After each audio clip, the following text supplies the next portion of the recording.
लेकिन आप भगवान को छोड़ करके आप गुरु को ही भगवान मान लो या किसी को भी भगवान मान लो, ऐसा नहीं।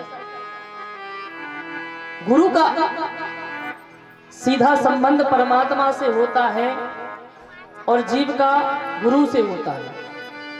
और जब गुरु अपने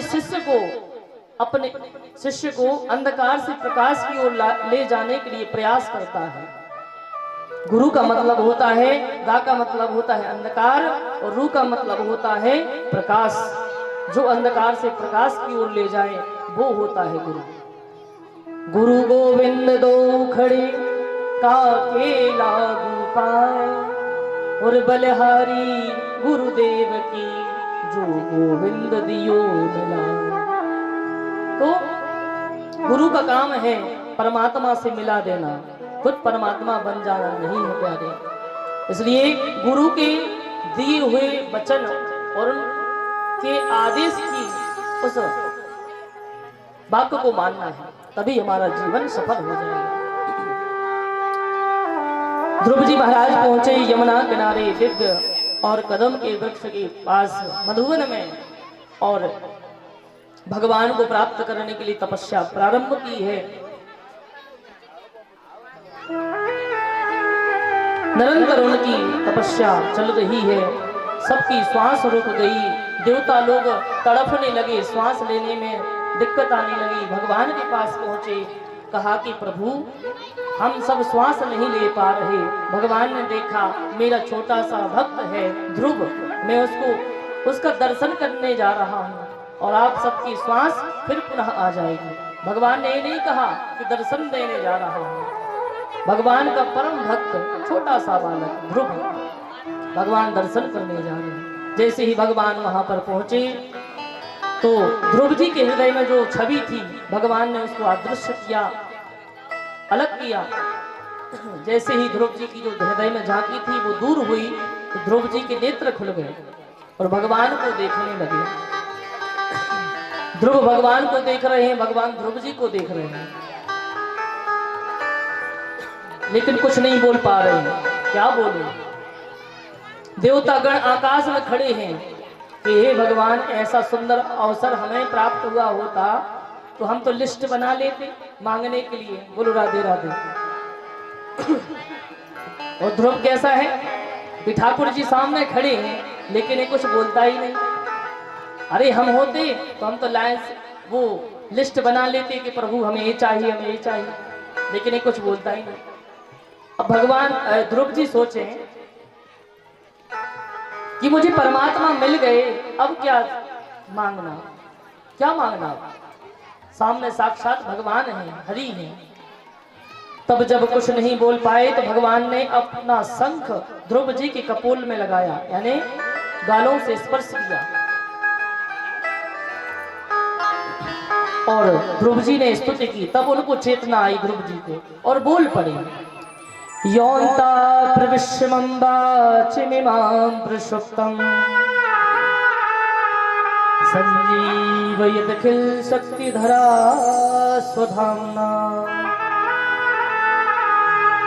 शक्तिधरा स्वधाम्ना,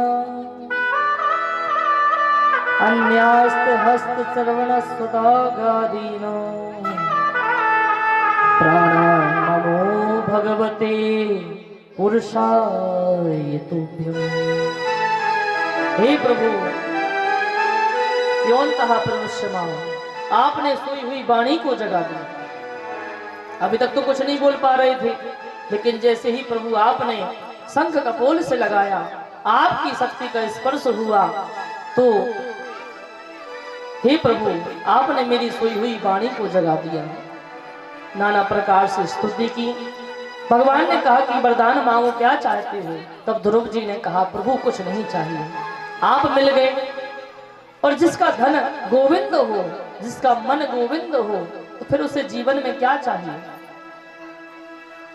हमें तो संसार की विभिन्न वस्तुएं चाहिए, भगवान नहीं चाहिए। लेकिन संसार की वस्तुएं मिल जाए तो समझ जाते कि सब कुछ मिल गया। ध्रुव जी कहते हैं प्रभु हमें भक्ति चाहिए, भगवान ने कहा भक्ति तो तुम्हें पहले से ही थी, इसलिए तो तुमने मुझे प्राप्त किया। भगवान ने कहा कुछ समय तक यहाँ सुख भोगो, और तुमने जो तपस्या की है कि तुम्हें पिता की गोद प्राप्त हो, तुम्हें राज्य सुख प्राप्त हो,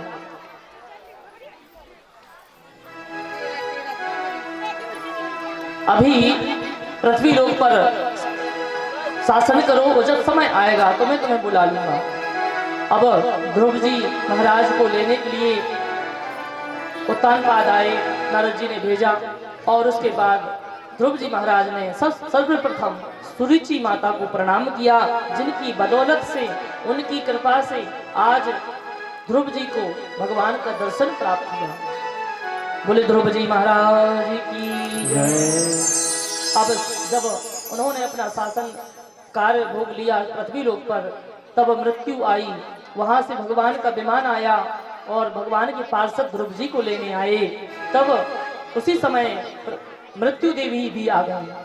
तो भगवान के पार्षदों ने कहा कि ध्रुव ऐसा करो कि अपना सिर थोड़ा सा नीचे कर लो।